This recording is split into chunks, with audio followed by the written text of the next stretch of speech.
Vamos a ir entonces ahora sí a la palabra del Señor. Y me gustaría que abrieran sus Biblias en Gálatas y el capítulo 3, donde nos habíamos quedado, para que hoy sigamos un poquito adelante con nuestra lectura y la exposición de este edificante libro. Vamos a hacer la lectura desde el versículo 15 hasta el versículo 18. Gálatas capítulo 3, versículo 15 al 18. Será el fragmento que vamos a estar trabajando en esta mañana. Y dice así la palabra del Señor. Hermanos, hablo en términos humanos. Un pacto, aunque sea humano, una vez ratificado, nadie lo invalida ni le añade condiciones. Ahora bien, las promesas fueron hechas a Abraham y a su descendencia. No dice y a sus descendencias, como refiriéndose a muchas, sino más bien a una y a tu descendencia, es decir, Cristo. Lo que digo es esto: la ley, que vino 430 años más tarde, no invalida un pacto ratificado anteriormente por Dios como para anular la promesa. Porque si la herencia depende de la ley, ya no depende de una promesa, pero Dios se la concedió a Abraham por medio de una promesa. Padre, guíanos para poder entender estos versículos. Toda la Escritura es inspirada por ti y útil para enseñar, para redarguir, para corregir, para instruir. Señor, sabemos que tu palabra es perfecta, pero ni el que la expone ni los que la escuchan lo son. Así que necesitamos la ayuda de tu Santo Espíritu para poder exponerla con fidelidad, pero también la ayuda de tu Santo Espíritu para poder recibirla con humildad. Que hoy podamos recibir tu palabra no solo con nuestros oídos, sino con nuestros corazones. Y ante todas las cosas te pedimos que tu palabra exalte a Cristo. Ese es nuestro fin cada vez que predicamos tu palabra. Así que Cristo sea exaltado. Te lo pedimos en el nombre de Jesús. Amén, amén y amén.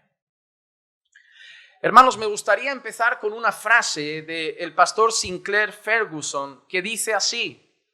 Realmente lo dijo exclamando, no solo escribiendo, sino exclamando, y dijo: Dios es un Dios que hace, recuerda y guarda pactos. Una frase sencilla, pero cargada de profundidad. Dios es un Dios que hace, que recuerda y que guarda pactos. La palabra pacto, a pesar de que ha sido una de las palabras más distorsionadas en muchas iglesias a día de hoy, es una palabra fundamental en la Biblia. No solo por la cantidad de veces que se repite, no solo por el significado que tiene el pacto ante Dios y con Dios, sino incluso que cuando miramos la Biblia la dividimos en dos: Antiguo Pacto y Nuevo Pacto. La palabra pacto es sumamente importante para los creyentes y entenderla es crucial. Sí que es cierto que muchas iglesias han tomado esa expresión, Dios es un Dios de pactos, incluso para animar a los hombres a que llenen sobres de dinero y puedan hacer tratos con Dios como si fuera mercancía, un trato comercial o incluso una casa de apuestas. Darle dinero a Dios, hacer un pacto con Dios y a cambio, quién sabe, recibir un milagro, una sanidad, un trabajo, una bendición. Bajo la idea de un Dios de pactos se han hecho cosas muy retorcidas en las iglesias. Han llevado a los hombres a creer que pueden hacer acuerdos comerciales con Dios a cambio de favores. Pero no es lo que la Biblia enseña. Sin embargo, Dios es un Dios que hace, que recuerda y que guarda pactos. Lo que estamos viendo en nuestro pasaje de hoy y a lo largo de todo el capítulo 3 tiene que ver con un pacto. Tiene que ver con un pacto hecho de Dios hacia Abraham, de Dios con Abraham. Tiene que ver con una promesa, tiene que ver con unas condiciones, tiene que ver con algo que el Señor estableció. Y a lo largo del relato, Pablo está recordando condiciones de ese pacto de Dios con Abraham para saber cómo nos afectan a nosotros. A lo largo del capítulo 3 debemos recordar una cosa. Pablo está hablando a unos hermanos en Cristo que están siendo seducidos por personas judaizantes, que les están diciendo que Cristo está bien, pero que Moisés también es necesario, que Cristo está bien, pero que la ley también es necesaria, que Cristo está bien, pero que guardar la Torá también es indispensable para estar bien con Dios. Entonces Cristo ya no es suficiente, Cristo es solo algo más dentro de las cosas necesarias para agradar a Dios. Y lo que Pablo les está enseñando en todo momento es que Cristo no es una parte de lo que nos hace justos delante de Dios, sino que nuestra justicia depende únicamente de Jesús y no de nuestros méritos. La ley aparece en este capítulo porque para el entorno y el contexto judío, la ley es sumamente importante. Entiendan que para los judíos su justicia depende de la ley. Para ellos, la manera como el Señor los aceptaría depende de cómo ellos se comportan delante de Dios. Y la justicia de ellos depende de su plena obediencia a la ley. Y por eso Pablo pone a la ley en juego para que ellos entiendan el papel de la ley en nuestras vidas. Lo que vamos a ver en el próximo mensaje de Gálatas es para qué fue dada la ley. Porque Pablo no la va a querer anular. Pablo no va a querer decir que no sirve. Pablo no está diciendo como Cristo ha venido, la ley ya no importa. Lo que Pablo pretende es que nosotros entendamos el papel que juega la ley en la vida del cristiano. Y ahora, Pablo va a empezar a dar una introducción al papel de la ley en la vida del cristiano, partiendo primero nuevamente desde Abraham. Y lo primero que Pablo nos dice es que un pacto no es cambiable. Que un pacto no es cambiable. En Gálatas 3:15, Pablo escribe: hermanos, hablo en términos humanos. Un pacto, aunque sea humano, una vez ratificado, nadie lo invalida ni nadie le añade condiciones. Me gusta esa expresión con la que empieza Pablo. Hablo en términos humanos. No es la primera vez que lo dice. Si nosotros vamos, por ejemplo, a Romanos 3:5, leemos esto: y si nuestra injusticia hace resaltar la justicia de Dios, ¿qué diremos? ¿Acaso es injusto el Dios que expresa su ira? Y vuelve a resaltar: hablo en términos humanos. ¿Qué quiere decir Pablo cuando dice hablo en términos humanos? Hay una traducción que me gusta, a pesar de que para mí es una mala traducción, pero en este caso lo expresa de una manera muy peculiar. Dice: hablo con ejemplos de la vida cotidiana. Cuando Pablo dice hablo en términos humanos, Pablo está diciendo: para enseñaros una verdad espiritual, para enseñaros un fundamento doctrinal, para enseñaros algo que teológicamente es sumamente importante, lo voy a hacer usando un ejemplo del día a día. Eso Pablo lo hace en varias ocasiones. Enseñar verdades espirituales con ejemplos de la vida. Eso mostraba de manera muy eficaz la capacidad de enseñar de Pablo. Porque muchas veces queremos exponer verdades teológicas y sentimos que la gente nueva en la fe, especialmente los nuevos, nos miran como a cuadros, como: oye, está bien esto de la justificación, la regeneración, el nuevo nacimiento, pero no entiendo nada. No, me estoy perdiendo entre tecnicismos, me estoy perdiendo entre palabras. ¿Y qué hacía muchas veces Pablo? Para enseñar las cosas de una manera más sencilla, incluso práctica, y llevar aplicaciones a la vida, daba ejemplos de la vida.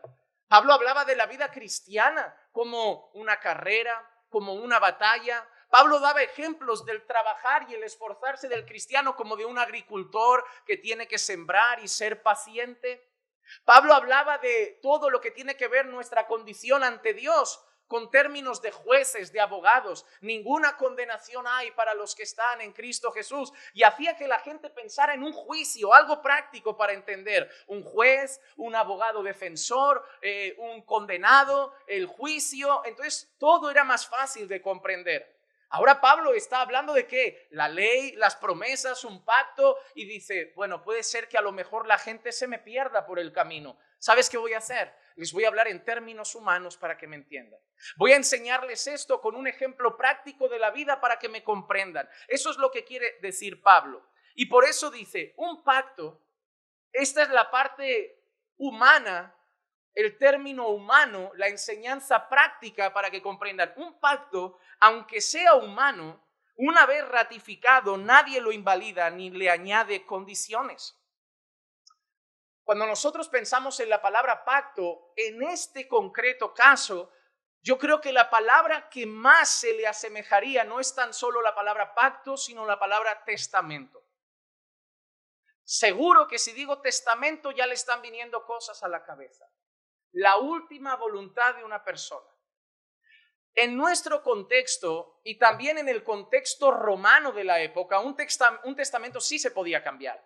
Ustedes saben que yo puedo hacer ya mi testamento. Soy libre de hacer un testamento, ponerlo todo a nombre de mi esposa, a nombre de quien. Y luego pueden pasar muchas cosas en la vida, ya sigo vivo, me enfado, ahora no quiero dejarle nada, se lo dejo a la iglesia, se lo dejo a mi primo, se lo dejo. Pero en el contexto griego, había un tiempo en el que los testamentos, una vez firmados y ratificados, ya no se podían cambiar. Si tú habías hecho un testamento, las condiciones establecidas son las que eran y se tenían que quedar de esa manera. Por otro lado, algunos piensan que Pablo está pensando en que otra persona lo pueda cambiar. ¿En qué sentido? Si yo hago mi testamento, no puede venir Clicia y cambiarlo. No puede venir un amigo y cambiarlo, no puede venir mi padre y cambiarlo, porque el testador es el que tiene derecho pleno sobre su testamento y nadie puede desde fuera venir a cambiar mi testamento y mi última voluntad. Entonces Pablo nos está haciendo pensar en un testamento. ¿Y qué dice de un testamento? Que aunque sea humano, una vez ratificado, una vez firmado, una vez establecido, nadie lo puede invalidar y nadie le puede añadir condiciones. ¿Por qué Pablo dice añadir condiciones? Porque para muchos, cuando miraron a Abraham, el pacto estaba basado, como dirá Pablo, en promesas. Pero ahora llega la ley y muchos dicen, ok, ahora la ley se suma al pacto.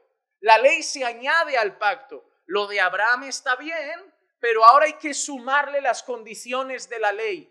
Y Pablo estaba usando esto para decir, no, la ley no vino a cambiar el pacto, la ley no vino a sumar condiciones al pacto, la ley no vino a hacer como un nuevo modelo de pacto, la ley no vino a cambiarlo.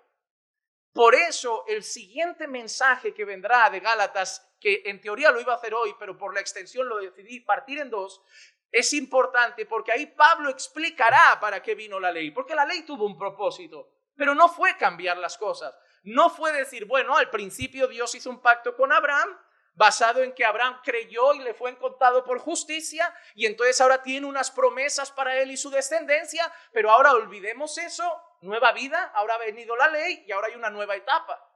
No, y Pablo quiere dejar claro, la ley no vino para cambiar el pacto que Dios había hecho con Abraham. La ley no vino para cambiar las promesas, anularlas, ponerles condiciones. No vino para eso. ¿Queda anulado el pacto con la ley? Mira lo que dice Romanos 4:14. Porque si los que son de la ley son herederos, vana resulta la fe y anulada la promesa. Anulada la promesa. Mira lo que está diciendo Pablo a los romanos y va mucho en sintonía con lo que está diciendo a los gálatas. Si la herencia que Dios nos ha prometido ahora depende de la ley, ¿nuestra fe de qué vale? Si es por el mérito, si es por el esfuerzo, si es por nuestro brazo, ¿de qué vale la fe en Cristo? De nada. Vana resulta la fe. Vana resulta la fe. Vana resulta la confianza puesta en Jesús. ¿De qué vale poner la fe en Cristo si al final no es por lo que Cristo ha hecho, sino por lo que yo tengo que hacer? ¿De qué vale poner la fe en Jesús si al final la herencia eterna depende de lo que yo hago y no de lo que Cristo hizo?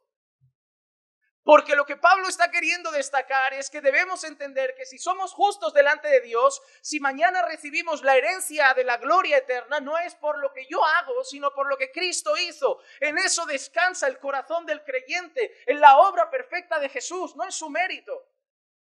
¿Mereces la gloria?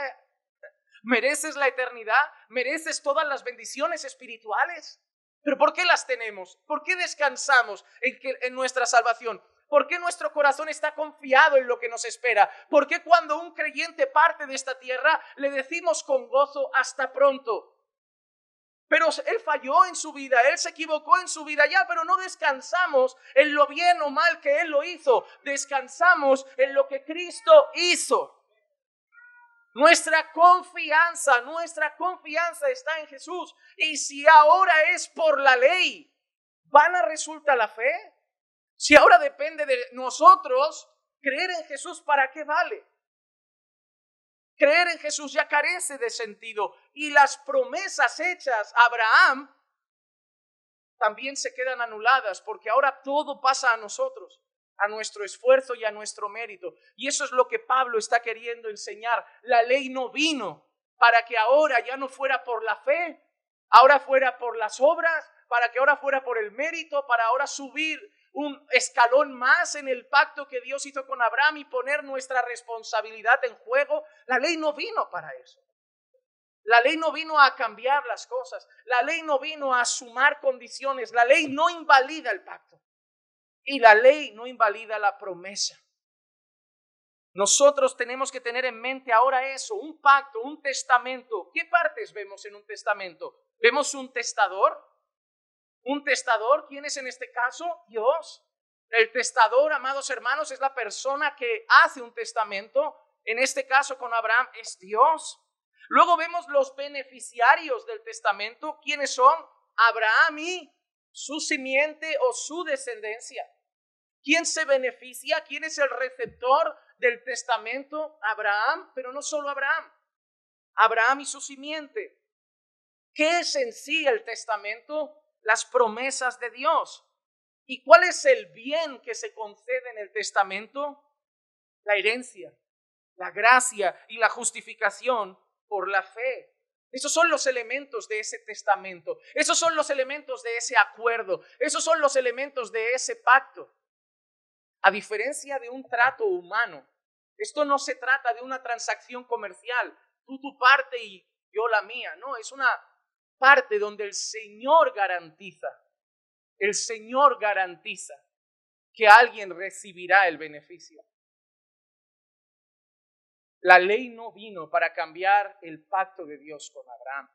La ley no vino para decir, eso fue lo que Dios hizo con Abraham, ahora esto va a ser lo que Dios va a hacer con el pueblo y Moisés, luego hará otra cosa y luego hará otra cosa, luego hará otra cosa y luego hará otra cosa. No. Dios siempre ha sido lo mismo. El justo vivirá por la fe. El justo vivirá por la fe. No, hermanos, nosotros no somos justificados por nuestros propios méritos, ni por nuestra propia capacidad de obedecer. Nosotros recibimos la perfecta justicia de Cristo sobre nosotros al poner nuestra fe y confianza en Jesús. Abraham creyó y le fue contado por justicia. Tú creíste y te fue contado por justicia. No es tu mérito, no es tu esfuerzo. No es cuanto más obedeces la ley, más justo eres ante Dios, más recto eres ante Dios, más perfecto eres ante Dios. Obviamente la ley nos santifica, la obediencia a la ley nos hace ver más rectos y practicamos la justicia, pero la ley no nos declara justos. Somos justificados por la fe en Cristo Jesús. Es diferente. Nosotros practicando la ley, obedeciendo la ley, buscamos hacer la justicia de Dios. Y eso es algo que el creyente hace. Bienaventurados los que tienen hambre y sed de justicia. Buscamos obedecer a Dios, queremos agradar a Dios, pero no para recibir la justicia que nosotros no podemos alcanzar, porque nuestra obediencia nunca será perfecta. Descansamos en la justicia de Jesús, el único que fue sin pecado. Sin pecado. Ahora, ¿cuál es esa descendencia? Porque hemos dicho que la promesa de Dios a Abraham era para Abraham y su descendencia. Amado hermano, si yo hoy me hago un análisis de ADN, ahora está de moda, ¿no? Puedes ir a internet, hay aplicaciones de esas, te dicen, eres medio vikingo, medio apache, medio, no sé, es chulo de ver. O sea, yo les recomiendo, si tienen por ahí unos 50 eurillos, sáquense un poquito de sangre, mándenlo, a eso va a Estados Unidos, fíjate tú de quién te analiza eso. Yo siempre he imaginado que hay 4 chavales poniendo cosas al azar, pero en teoría te dice tu porcentaje de qué, pero ahí no sale Abraham, hermano. Ahí no sale Abraham. Si yo me puedo poner a buscar mi descendencia, mi linaje, pero ahí no vamos a encontrar posiblemente a Abraham en mi sangre quizá. No voy a llegar tan atrás. Pero cuando Pablo dice para Abraham y su descendencia, Pablo no deja cabos sueltos. Porque todo el mundo podía pensar, ¿y quién es la descendencia de Abraham? ¿Y a quién va esa promesa? ¿Y sobre quién recae esa promesa? Pero Pablo no le gusta que la gente especule. Lo peor que se puede hacer con la Biblia es especular. Y Pablo no deja cabos sueltos. Pablo te dice quién es. No quiénes son. ¿Quién es? Es muy diferente. Por eso en el versículo 16 dice, ahora bien, las promesas fueron hechas a Abraham y a su descendencia. Y Pablo añade una cosa curiosa. No dice ya las descendencias, como refiriéndose a muchas, sino más bien a una y a tu descendencia, es decir, Cristo. La promesa de Dios hecha a Abraham y a su descendencia está sobre los hombros de Jesucristo. La Biblia dice que nosotros tenemos toda bendición espiritual en las regiones celestiales en Abraham, no, en Cristo. Pablo también dice que en Cristo todas las promesas son en Él, sí y amén. No Abraham, en Cristo. Porque al final toda nuestra herencia, toda la gloria eterna que nos espera, recae sobre la persona de Jesús. La Biblia desde el principio ha apuntado en una misma dirección, en la dirección del único mediador entre Dios y los hombres, Jesucristo hombre. En la dirección del único Cordero de Dios que quita el pecado del mundo, Jesucristo. En la dirección del único que podía satisfacer plenamente la justicia de Dios, Jesucristo. Todo el tiempo los ojos tienen que estar puestos ahí. Por eso la Biblia nos anima a no mirar a otro lado. La Biblia no dice, puestos los ojos en Moisés, el autor y consumador de la fe. Puestos los ojos en Abraham, el autor y consumador de la fe. Puestos los ojos en David, el autor y consumador de la fe. Dice, puestos los ojos en Jesús, el autor y consumador de la fe. Y Pablo vuelve a tomar la cara de esos Gálatas que están siendo confundidos por judaizantes, que están diciendo, mirad a Moisés, mirad la circuncisión, mirad la obediencia necesaria para ser justos delante de Dios. Y Pablo toma de una manera magistral la cara de los Gálatas, la inclina hacia el trono donde está Cristo sentado a la diestra de Dios. Y dice, mirad ahí, no dejéis de mirar ahí, porque como dejéis de mirar a Jesús, vano es todo lo demás. ¿Es Cristo o nada? ¿No es Cristo y algo más? ¿No es Cristo y los santos? ¿No es Cristo y María? ¿No es Cristo y los sacramentos? ¿No es Cristo y las buenas obras? Es solo Cristo. Ahí está tu justicia. Ahí están tus bendiciones. Ahí están las promesas. Ahí está la herencia. Ahí está Cristo. Ahí hay que mirar. Cuando Dios hace ese pacto con Abraham y le dice, para ti, para tu descendencia, esa descendencia hacía y apuntaba a la persona de Cristo.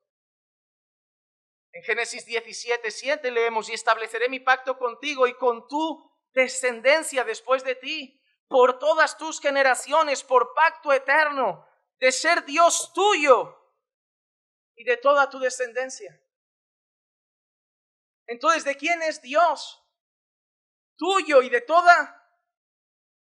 Es Dios, es tu Dios. Es tu Dios. ¿Sabes por qué es tu Dios? No porque tienes el ADN de Abraham. Es tu Dios porque estás en Cristo. Es tu Dios porque estás en Cristo. De eso se trata. Para ti y para toda tu descendencia. Para todos aquellos que están en Cristo. En Cristo. Y es maravilloso porque Dios había dicho que era para todas las naciones. Para todas las naciones. En Génesis 22:18 dice: y en tu simiente serán bendecidas y en tu descendencia serán bendecidas todas las naciones de la tierra, porque tú has obedecido mi voz. Todas las naciones de la tierra. A ver, hermano, tú puedes estar aquí y eres de Perú, pero Dios es tu Dios. Tú puedes estar aquí y eres de Venezuela, pero Dios es tu Dios. Tú puedes estar aquí y eres de México, pero Dios es tu Dios. Tú puedes estar aquí y ser de España, pero Dios es tu Dios. ¿Por qué? ¿Es el Dios de España? No. ¿Es el Dios de México? No. ¿Es el Dios de Venezuela? No. ¿Es el Dios de Perú? No. Es el Dios de los que están en Cristo. En ti serán benditas todas las naciones de la tierra. Porque gente de todas las naciones de la tierra creerá en Jesucristo. Y todos aquellos de la fe son aquellos que son de Abraham. Tú eres pueblo de Dios por medio de Jesucristo. Esa descendencia apuntaba siempre a Jesús. Cuando tú lees Mateo capítulo 1 y el versículo 1, empieza con la genealogía de Jesús. Cada uno de los evangelios tiene un énfasis. Algunos se enfocan más en los judíos para que vean que Jesús era del linaje de David.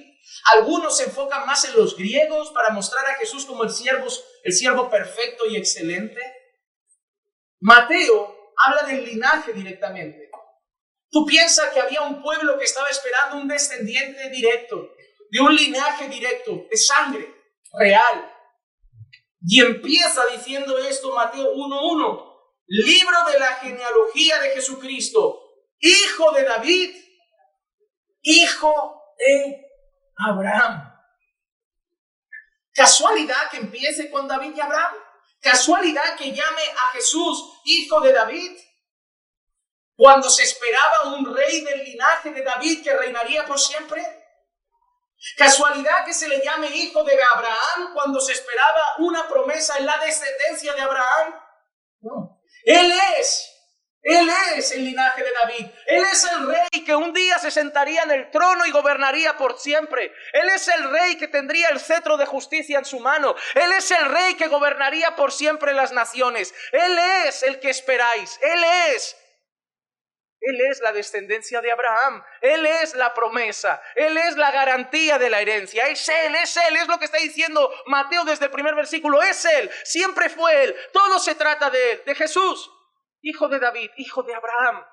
Él es la descendencia. Y qué maravilloso. ¿Cómo llevamos esa promesa en Cristo a todas las naciones? ¿Cómo llevamos esa bendición a todas las naciones? En ti serán benditas todas las naciones de la tierra. ¿Cómo lo hacemos? ¿Cómo has llegado tú desde Chile? ¿Cómo has llegado tú desde Colombia? ¿Cómo has llegado tú desde Rumanía o desde Bulgaria o desde Rusia? ¿Cómo has llegado tú a ser parte del pueblo?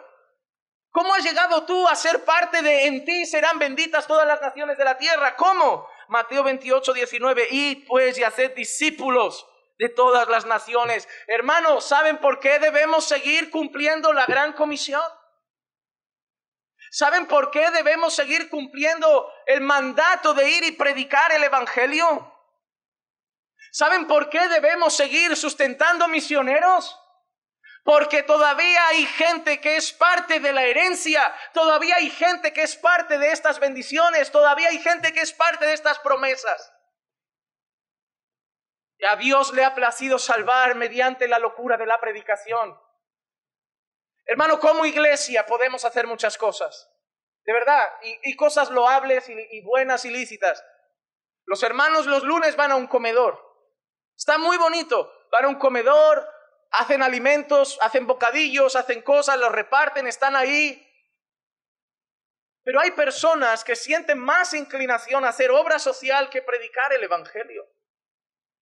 Por eso es muy común ver que a lo mejor entre los hermanos que van a evangelizar, 20 quieren ir al comedor social, pero 3 o 4 quieren ir el domingo a la calle. Porque su conciencia al final es muy ONG. Y es normal, debemos sentir compasión por los afligidos, sentir compasión por los que sufren, pero no olvidemos que la misión de la iglesia es ir y predicar el evangelio. Hermano, no hay salvación haciendo danzas. No hay salvación con luces de colores y un payaso. No hay salvación con un teatro. Hay salvación a través de la predicación del evangelio, porque no me avergüenzo del evangelio, porque es poder de Dios para salvar a todo aquel que crea, al judío primeramente y también al griego. Hermano, prediquemos el evangelio. Todavía hay pueblo de Dios ahí fuera. Todavía hay remanente ahí fuera que no está adorando al Señor. Todavía hay remanente que no está exaltando a Cristo. Todavía hay remanente que todavía no ha puesto la fe en Jesús. Prediquemos el evangelio. Hermano, vivimos absortos en un mundo lleno de ocupaciones y responsabilidades. No dejes tus tareas, no dejes tus responsabilidades como marido o como padre o como madre. No dejes de trabajar, pero no te olvides de la misión de la iglesia. Si tú eres parte del pueblo de Dios, el Señor dijo que en Abraham serían benditas todas las naciones de la tierra. Hay naciones que todavía tienen que escuchar más el evangelio. Hay naciones que todavía tienen que oír la palabra de Dios. Hay naciones donde Dios tiene pueblo. Hermanos, debemos comprender cuando Dios le dijo una vez a un siervo: hay pueblo en esa ciudad, ve y predica, que hay mucho pueblo ahí. Hay mucho pueblo ahí. Y hay mucho pueblo en sitios todavía. Y aquí también, aquí todavía hay mucho pueblo. En Hospitalet todavía hay mucho pueblo. En Barcelona todavía hay mucho pueblo. Pueblo que será parte de esa herencia, de esa promesa en Cristo Jesús. Y amados hermanos, eso solo puede hacerlo posible Dios. Y por eso cuando Dios comisiona a su iglesia, no la deja sola. El Señor capacita a su iglesia. Mira lo que dice Hechos 1:8. Pero recibiréis poder cuando el Espíritu Santo venga sobre vosotros. Y me seréis testigos, sí, en Jerusalén, pero también en Judea, en Samaria y hasta los confines de la tierra. Hermano, Dios nos ha dado su Espíritu para que la iglesia, en el poder de Dios, testifique de Cristo hasta los confines de la tierra. La mayoría de nosotros estamos aquí porque en nuestra nación llegó un misionero dispuesto a testificar hasta los confines de la tierra. La mayoría de nosotros hemos conocido a Cristo porque un misionero llegó un día a una ciudad, a un país, a una nación, a una isla, queriendo ver dónde Dios tenía pueblo. Por eso están aquí personas de toda lengua, tribu y nación. Porque ha habido a lo largo de los siglos un pueblo implicado, entregado y dedicado a la misión del pueblo de Dios: ir y predicar el evangelio. Ir y predicar el evangelio. El Señor había garantizado a Abraham: en ti serán benditas todas las naciones de la tierra. Yo seré su Dios y ellos serán mi pueblo. Hoy Dios es nuestro Dios y nosotros somos pueblo de Dios por la promesa que Dios hizo. Pero lo somos no en Abraham, lo somos en Cristo Jesús. Y todavía falta pueblo. ¿Saben? Eso pesa en mi corazón, todavía falta pueblo.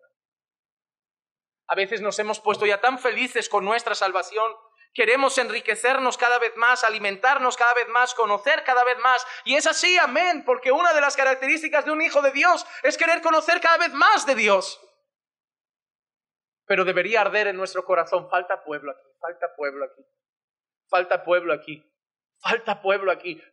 No sé cómo llegaremos a ellos, no sé cómo serán, no sé quiénes son, no sé qué idioma hablan, pero falta pueblo aquí. Pero Dios sí lo sabe. Nosotros no sabemos quiénes son.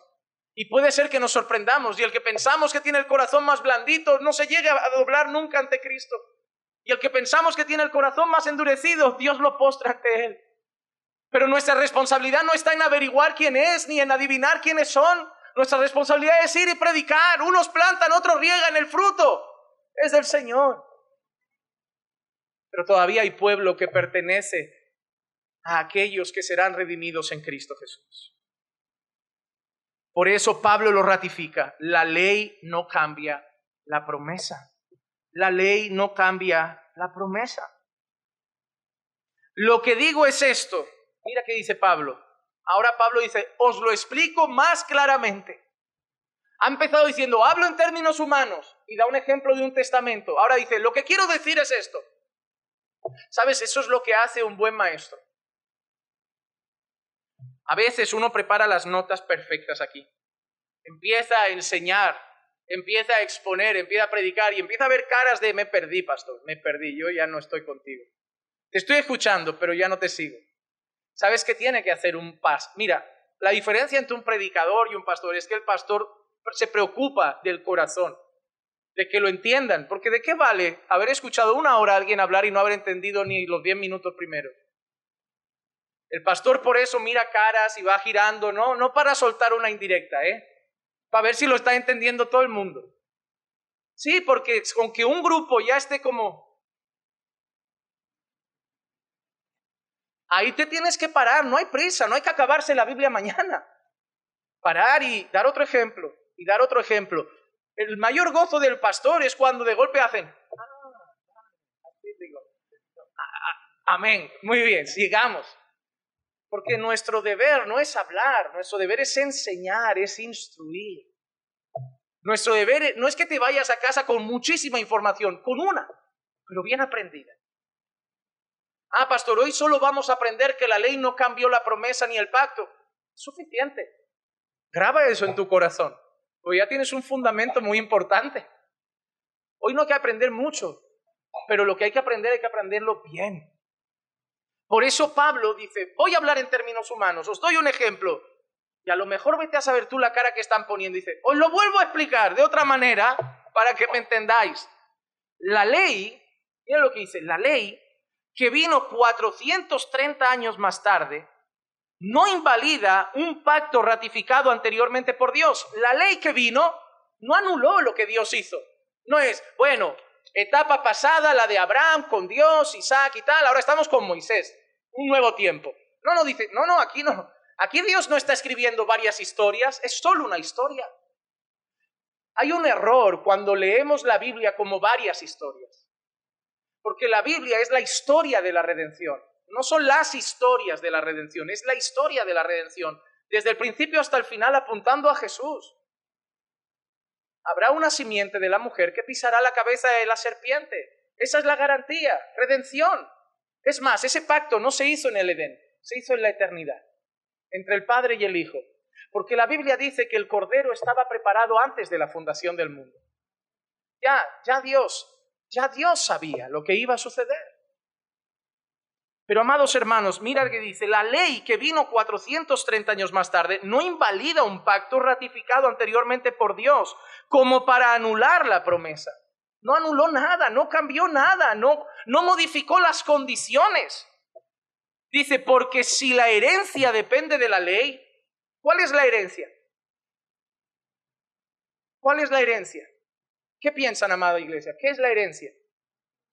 Muy bien. La salvación, la gloria eterna que nos espera. Y mira que dice, porque si la herencia depende de la ley, ya no depende de una promesa, ya no es un regalo de Dios, ya no es gracia.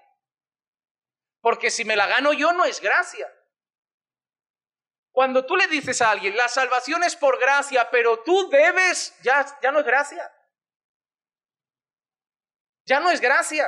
Gracia es cuando la salvación es por gracia, punto. Ya está, eso es la salvación, un regalo de Dios.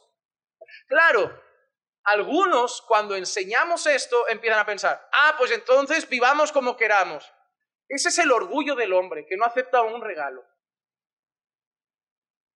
Me niego a pensar que esto es gratis, porque vivimos en una cultura donde es gratis, hay trampa ahí. ¿Sí o no? A ti te dicen, perdone, venga, me responde unas preguntas que le regalo 2 noches de hotel. Digo, ¿me vas a vender agua o algo? Luego me vas a decir que vamos a casa, que le hacemos un ejemplo de la osmosis y tú me quieres vender el aparato del agua potable en el grifo. Me voy a quedar sin noche de hotel aguantándote 3 horas en casa y encima vas a ir caro.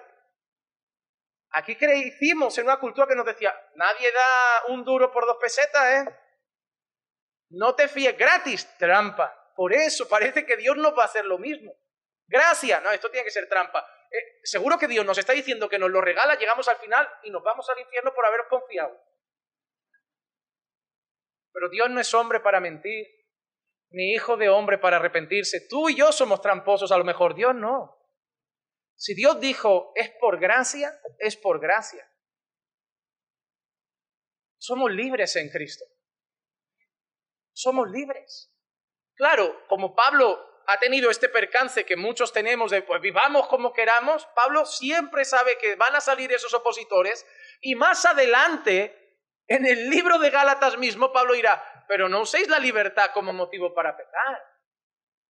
Porque si realmente habéis sido alcanzados por la gracia, lo que se debería ver en vosotros es el fruto de esa gracia, el fruto del Espíritu. La diferencia es que unos piensan, si es por gracia, entonces vivamos pecando. Y otros pensamos, no vamos a vivir pecando. Pero yo no voy a vivir obedeciendo para salvarme. Yo voy a vivir obedeciendo en gratitud porque Dios me ha salvado. La diferencia es que tú te lo quieres ganar y yo estoy dando gracias con mi vida.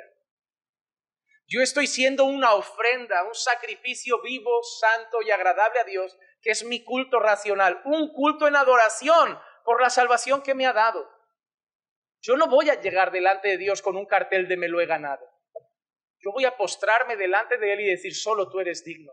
Gracias por la salvación que me has dado en Cristo Jesús. Porque si la herencia depende de la ley, ya no depende de una promesa, pero Dios se la concedió a Abraham por medio de una promesa. La ley no vino a cambiar el pacto, la ley lo reafirmó. La ley lo reafirmó.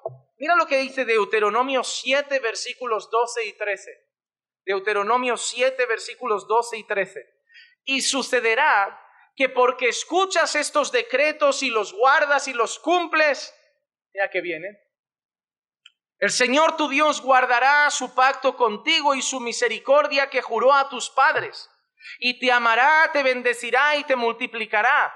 También bendecirá el fruto de tu vientre y el fruto de tu tierra, tu cereal, tu mosto, tu aceite, el aumento de tu ganado y las crías de tu rebaño en la tierra que Él juró a tus padres que te daría. Alrededor de la ley aparece esa expresión que Él juró a tus padres, que Él juró a tus padres, que Él juró a tus padres. La ley no vino a cambiar nada, la ley simplemente le recuerda, yo te voy a dar todo esto por lo que le he prometido. Yo voy a daros todo esto por lo que he prometido. Pero pastor, ¿no ves si guardas, si obedeces, si haces? Sí, la obediencia está muy ligada a la promesa, pero déjame llevarte de una manera para que entiendas cómo. Génesis capítulo 22, versículos 15 al 18 dice, el ángel del Señor llamó a Abraham por segunda vez desde el cielo y dijo, por mí mismo he jurado, declara el Señor, que por cuanto has hecho esto y no me has rehusado tu hijo, tu único, de cierto te bendeciré grandemente y multiplicaré en gran manera tu descendencia como las estrellas del cielo y como la arena en la orilla del mar. Y tu descendencia poseerá la puerta de sus enemigos, y en tu simiente serán bendecidas todas las naciones de la tierra, porque tú has, ¿qué? Porque tú has obedecido. Y antes dice, porque tú has hecho eso. Como tú has hecho eso, te voy a bendecir. Como tú has hecho eso, te voy a bendecir. Claro, entonces, ¿qué es? Abraham creyó y le fue contado por justicia, o porque tú has hecho eso, te voy a bendecir. ¿Cuál es? ¿Cuál es? Las dos. Ya entonces es fe más obras, ya no es gracia. A no ser, me encanta esa expresión, a no ser. La curiosidad, a no ser. Santiago 2:26, porque así como el cuerpo sin el espíritu está muerto, así también la fe sin las obras está muerta. A no ser que lo que hizo Abraham fue la demostración en obediencia de que había creído de verdad. Porque ¿cómo muestro yo que he creído la promesa de que Dios me va a dar una gran descendencia y en mí serán benditas todas las naciones? ¿Cómo? Que cuando Dios me dice, ve y mata a tu hijo, yo voy y subo y lo voy a hacer. Con mucha fe. porque Él ha prometido una descendencia y hoy es muy raro que me estén pidiendo matar al chiquillo. Pero yo le creo a Dios. Mi obediencia es la evidencia de mi fe. Cuando nosotros leemos en la ley, si haces esto, te bendeciré, si haces esto, te bendeciré, si haces esto, te bendeciré, como juré a tus padres, es que hay una cosa evidente. A lo largo del Antiguo Testamento, ¿el pueblo de Israel ha obedecido siempre a Dios? ¿Sí o no? Elías, cuando va a enfrentar a los profetas de Baal, ¿los profetas de Baal eran paganos? No. Eran de la nación, solo que se habían torcido. ¿Sí o no? Entonces, ¿Israel desobedeció a Dios? No. 7,000 no. Siempre hubo un pueblo. Siempre hubo un remanente. Siempre hubo una parte. El problema es generalizar. El problema es no entender, si haces esto te bendeciré y si no haces esto te maldeciré. Pero en medio de todo ese pueblo siempre hubo un pueblo que deshonró, pero hubo un remanente que se mantuvo fiel. Nuestro mundo honra a Dios, pero Dios tiene un pueblo. España honra a Dios, pero Dios tiene un pueblo en España. Siempre ha habido y habrá un remanente. Siempre hubo un pueblo que obedeció, pero no obedeció para recibir su propia justicia, obedeció como muestra de que realmente creyó a Dios. Nuestra obediencia es la evidencia de nuestra verdadera fe. Esto no se ve solamente en cuanto a ese término. Déjame leerte un par de ejemplos más para que lo entiendas. ¿Cuál es la evidencia de que amas a Dios? Primera de Juan 4:20 dice, si alguno dice yo amo a Dios y aborrece a su hermano, es un mentiroso. Porque el que no ama a su hermano a quien ha visto, no puede amar a Dios a quien no ha visto. Tú no amas a Dios obedeciendo, amando a tu hermano, pero amar a tu hermano es la evidencia de que tú amas a Dios. ¿Os suena esto? Si me amáis, guardaréis. Tú no amas a Jesús guardando sus mandamientos. Guardar sus mandamientos es la evidencia de que tú amas a Jesús. ¿Conoces a Dios? Mira lo que dice también Juan. Primera de Juan 2:4.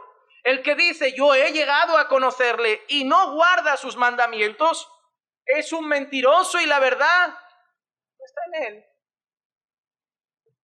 Tú no conoces a Dios obedeciendo sus mandamientos, pero obedecer sus mandamientos es una evidencia de que realmente has conocido a Dios.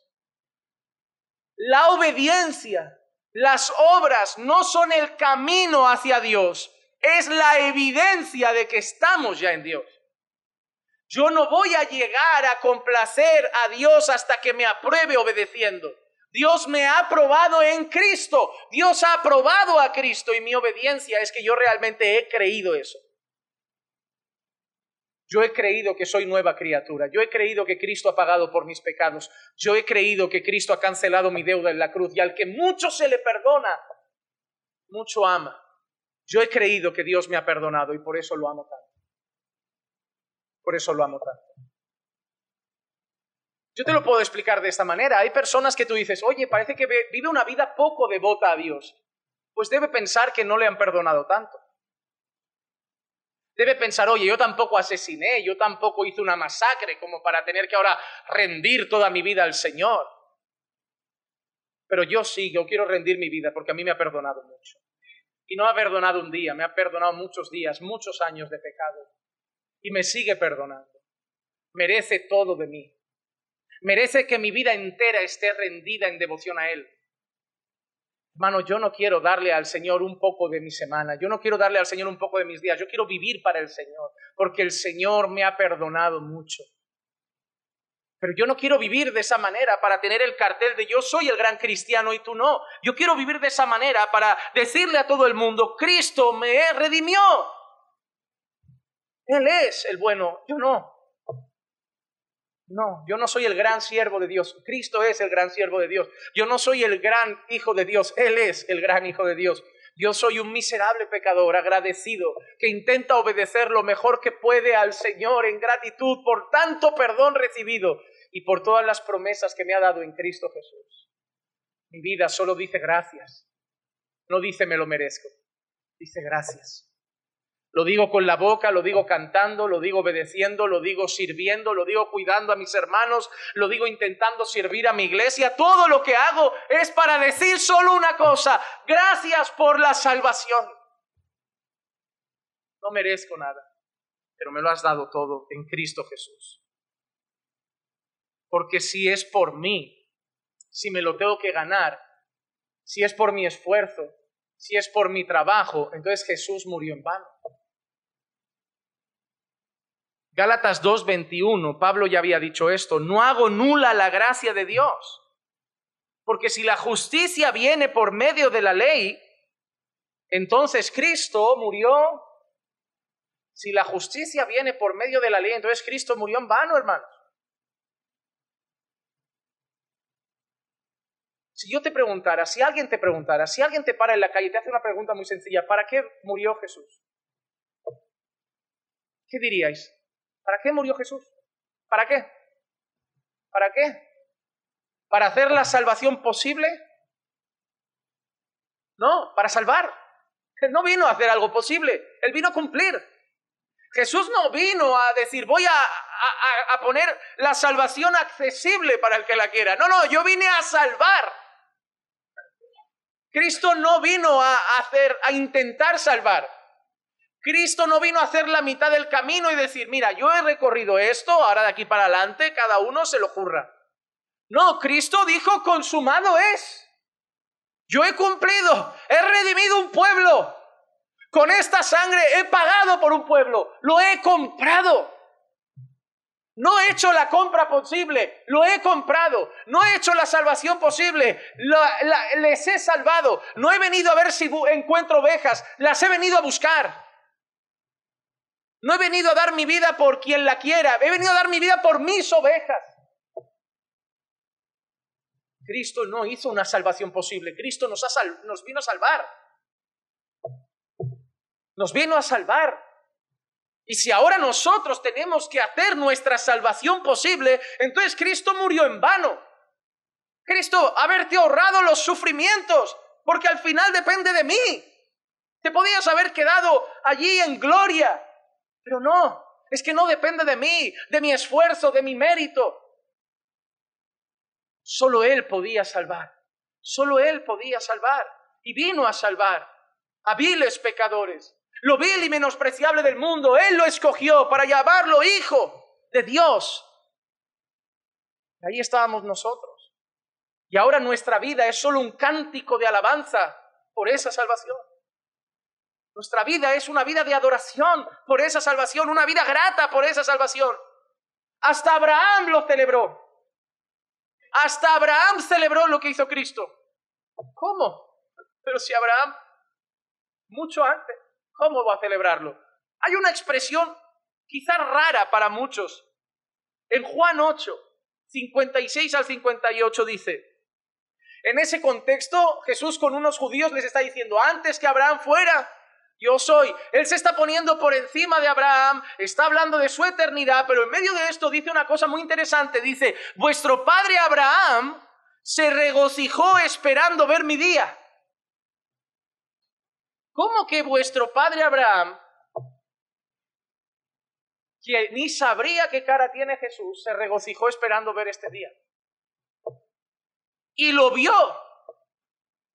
y se alegró. ¿Cómo vio Abraham? ¿Te imaginas? Porque, claro, si tú lees esto de alguna manera rara, tú te imaginas en medio de la multitud mirando a la cruz, Abraham así como... Y la gente: ¿tú no eres Abraham? ¿Qué haces aquí? Pero no quiere decir eso. Jesús no está diciendo: Abraham resucitó desde los muertos para ver el día de la redención, para ver la obra que hice, para ver la salvación consumada. Dice: por eso los judíos le dijeron: ¿aún no tienes 50 años y ya has visto a Abraham? Jesús les dijo: en verdad os digo, antes que Abraham naciera, yo soy. Pero aún así la pregunta es esta: ¿cómo vio Abraham ese día? ¿Cómo se regocijó Abraham ese día? Hay muchas opiniones sobre ese texto, porque literalmente Abraham no estaba. Pero Abraham es el padre de la fe. Y un día Abraham estaba con su hijo, y su hijo le hizo una pregunta muy curiosa. Oye, padre, ¿dónde está el cordero para el sacrificio? Y Abraham dijo algo, y yo creo que esa es la esperanza de Abraham. Dios proveerá. Dios proveerá. Tú espera en Dios, porque Dios proveerá el cordero. Y el cordero llegó. Ese es el gozo de Abraham, que el cordero llegó.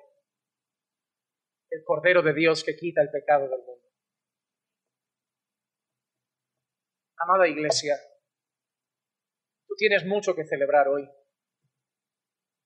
Por eso cada día del Señor nos reunimos para cantar. ¿Por qué cantamos? ¿Por qué oramos? ¿Por qué venimos cada día del Señor? Porque celebramos que Él es nuestro Dios y nosotros su pueblo. Iglesia, eres el pueblo más feliz del mundo. Porque Dios es tu Dios y tú eres su pueblo. Iglesia, no hay pueblo con más gozo y esperanza que tú. Multitud de personas mueren. Yo estoy pasando estos días visitando, como saben, a mi mamá en el hospital. Qué ambiente triste. De verdad, yo creo que eso tiene que ser contraproducente con los pacientes, porque el ambiente no ayuda. Habitación por habitación, cada cual está peor. Y tú dices, uy, mira, un tumor con 60 años, pero es que hay gente que tiene 15, 3. El ambiente es pesado. ¿Y sabes lo que hay más? Desespero. Porque no hay esperanza. Porque hay fin. Hay un adiós. Para muchos hay un adiós definitivo a los que aman. Hay un cuerpo que se comen los gusanos y un fin oscuro. Y en medio de todo ese ambiente triste, de vez en cuando aparece un creyente y una habitación donde alguien está diciendo, cuán grande. Y tú dices, ¿cómo están cantando en el hospital? Porque para mí no es un fin oscuro. Para mí no llega la noche, para mí llega el día. Para mí es ganancia. Para mí, sí, es triste para los que se quedan. Es triste por los que me van a echar en falta. Es triste porque mi esposo no me abrazará o mi esposa ya no me verá. Es triste porque mi mamá ya no me podrá decir te quiero otra vez a la cara. Es triste porque mi papá ya no me podrá dar un beso en la frente. Pero yo estaré bien. Pero yo tengo esperanza. Porque yo he recibido la herencia del testamento en Cristo Jesús. Iglesia, hay pruebas, hay aflicciones. En este mundo hay dificultad, hay tribulación, pero ten buen ánimo. Cristo venció y la gloria nos espera. Pero para aquellos que están aquí hoy, que no tienen esa esperanza, que todavía viven en sus pecados, diciéndole a Jesús, no te quiero, porque vivir en pecado es decirle a Dios, no te amo. Esa es la realidad. Ah, no, yo lo amo, pero no. La Biblia lo ha dicho y te lo he leído. El que dice que conoce a Dios y no lo guarda, miente. No, esa es la realidad. Pero entonces para ti no hay esperanza. Ay, si hoy te arrepientes hoy de tus pecados. Si abandonas tu maldad. Si das la espalda a tus pasiones y miras a la cruz en busca de redención. Hay perdón. Hay salvación. Si hoy reconoces tu miseria y dices, soy un pecador, he vivido de espaldas a Dios y estoy pagando las consecuencias, pero no solo las pagarás aquí, toda la eternidad, porque para nosotros hay gloria, pero para los que no están en Cristo hay condenación eterna. No hay un fin oscuro, hay lloro y crujir de dientes por toda la eternidad. Pero si hoy te arrepientes y pones tu fe en Jesús, recibirás la misma promesa que nosotros y podrás tener una vida de esperanza y celebración. Por eso, a la iglesia le digo, regocíjate en tu Señor y en tu salvación, Pero aquellos que están viviendo de espaldas a Dios, hoy en el amor del Señor les digo, arrepiéntanse de sus pecados. Pongan su fe en Jesucristo y vivan para su gloria en gratitud. Serán perdonados. Tendrán ahora un Dios, tendrán ahora un Padre, tendrán ahora un cuerpo, una familia en la fe y una esperanza. Y no importará si viene una enfermedad, un accidente o una guerra. De aquí partiremos a la gloria. Yo y tú y yo, vamos a morir. Pero yo voy a morir con esperanza. Tú puedes morir con esperanza también, si hoy te arrepientes y crees en el Señor Jesucristo y en la obra que hizo en la cruz. Que Dios pueda convencernos, que Dios pueda hacer la obra. Vamos a orar. Padre, te damos gracias por tu palabra, gracias por tus promesas y gracias por la salvación. Oh bendito Dios, mereces toda nuestra alabanza y toda la gloria porque solo tú eres digno. Sigue rescatando, sigue salvando, sigue redimiendo. Y úsanos, Señor, para llevar este mensaje de esperanza y salvación a los perdidos. Para que el mundo sepa que hay esperanza en Jesús. Salvación para todo aquel que se arrepiente y cree. Señor, todavía hay pueblo. Y queremos ver con nuestros ojos cómo lo alcanzas para tu gloria. Y a tu iglesia hoy llénala de aliento y gozo. Que hoy celebren a Cristo y cada día vivan más en obediencia, en gratitud por la salvación que han recibido. Te pedimos todo esto en el nombre de Jesús. Amén, amén y amén.